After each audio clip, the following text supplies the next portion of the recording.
আমাদের খিচুড়ি আর মাংস রান্না করা শেষ। এখন সবাই মিলে খাওয়া দাওয়া করব।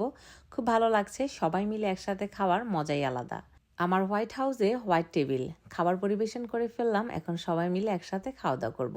বেবিরা সবাই খাওয়া দাওয়া করছে, খুব ভালো লাগছে। আমি জিজ্ঞেস করছি কেমন লাগছে এবং কার কতটুকু লাগবে সেগুলোর দেওয়ার ট্রাই করছি। তো মাশাল্লাহ সবাই খুব মজা করে খাচ্ছে।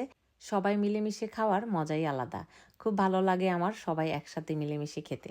এত সুন্দর ঘ্রাণ আসতেছে, লাল চালের খিচুড়ি আসলেই খুব ঘ্রাণ। ঘ্রাণ পেয়েই অনেক অনেক ক্ষুধা লেগে গেছে। অনেক অনেক খিচুড়ি খাবো আজকে মাংস দিয়ে। আপনারাও কিন্তু এরকম খিচুড়ি ভুনা করে খেতে পারেন, খুব ভালো লাগবে আপনাদের। এবং সবাই মিলেমিশে ঈদ করবেন। ঈদটা আসলে খুব আনন্দের এবং সবাই মিলেমিশে যদি আনন্দটা ভাগ করে নেওয়া হয় তাহলে আরও বেশি ভালো লাগে। আমেরিকার বাড়িতে এরকম সবাই একসাথে মিলেমিশে ঈদ করার মজাই আলাদা। তো আম্মু আব্বু আজকে ভিডিওটা দেখে অনেক খুশি হবে যে সবাইকে নিয়ে কত সুন্দর করে আনন্দ করে ঈদ করছি। আব্বু আম্মু সবসময় মন খারাপ করে, ভাবে যে একা একা ঈদ করি, বাট না, এবার অনেক অনেক মজা হচ্ছে জেসমিন আপুর সাথে।